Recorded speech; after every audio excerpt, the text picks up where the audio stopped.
एक बार बुरी आत्माओं ने भगवान से शिकायत की कि उनके साथ इतना बुरा व्यवहार क्यों किया जाता है, जबकि अच्छी आत्माएं इतने शानदार महल में रहती हैं और हम सब खंडहरों में। आखिर ये भेदभाव क्यों है, जबकि हम सब भी आप ही की संतान हैं। भगवान ने उन्हें समझाया, मैंने तो सभी को एक जैसा ही बनाया है, पर तुम ही अपने कर्मों से बुरी आत्माएं बन गईं, सो वैसा ही तुम्हारा घर भी हो गया। भगवान के समझाने पर भी बुरी आत्माएं भेदभाव किए जाने की शिकायत करती रहीं और उदास होकर बैठ गईं।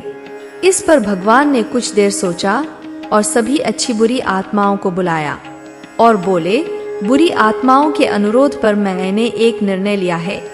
आज से तुम लोगों को रहने के लिए मैंने जो भी महल या खंडहर दिए थे वो सब नष्ट हो जाएंगे और अच्छी और बुरी आत्माएं अपने अपने लिए 2 अलग-अलग शहरों का निर्माण नए तरीके से स्वयं करेंगी।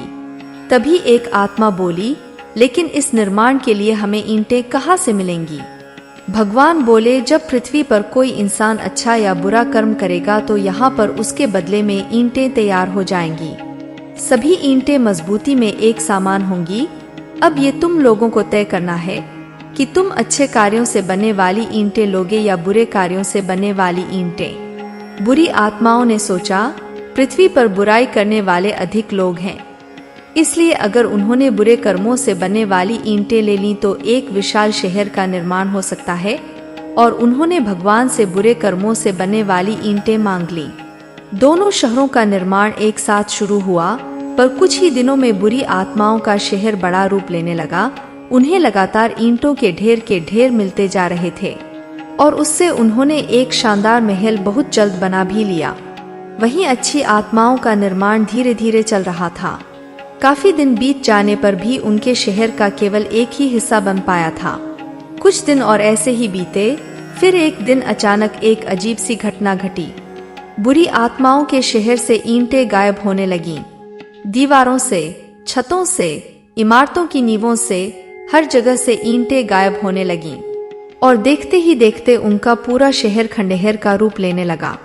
परेशान आत्माएं तुरंत भगवान के पास भागीं और पूछा, है प्रभु, हमारे महल से अचानक ये ईंटें क्यों गायब होने लगीं? हमारा महल और शहर तो फिर से खंडहर बन गया। भगवान मुस्कुराए और बोले, ईंटें गायब होने लगीं। अच्छा, दरअसल जिन लोगों ने बुरे कर्म किए थे अब वे उनका परिणाम भुगतने लगे हैं, यानी अपने बुरे कर्मों से उबरने लगे हैं। उनके बुरे कर्म और उनसे उपजी बुराइयां नष्ट होने लगी हैं, सो उनकी बुराइयों से बनी ईंटें भी नष्ट होने लगी हैं। जो आज बना है वह कल नष्ट भी होगा। अब किसकी आयु कितनी होगी ये अलग बात है। इस तरह से बुरी आत्माओं ने अपना सिर पकड़ लिया और सिर झुका के वहां से चली गई। शिक्षा मित्रों, इस प्रसंग से हमें कई जरूरी बातें सीखने को मिलती है जो हम बचपन से सुनते भी आ रहे हैं, पर शायद उसे इतनी गंभीरता से नहीं लेते। बुराई और उससे होने वाला फायदा बढ़ता तो बहुत तेजी से है, परंतु नष्ट भी उतनी ही तेजी से होता है। वहीं सच्चाई और अच्छाई से चलने वाले धीरे धीरे आगे बढ़ते हैं, पर उनकी सफलता स्थायी होती है। अतः हमें हमेशा सच्चाई की बुनियाद पर अपने सफलता की इमारत खड़ी करनी चाहिए। झूठ और बुराई की बुनियाद पर तो बस खंडहर ही बनाए जा सकते हैं। सदैव प्रसन्न रहिए, जो प्राप्त है पर्याप्त है। जिसका मन मस्त है उसके पास समस्त है। दोस्तों, कहानी अच्छी लगी हो तो एक लाइक अवश्य कर दीजिए और अभी तक आपने चैनल को सब्सक्राइब नहीं किया है तो चैनल को सब्सक्राइब भी कर लीजिए। धन्यवाद।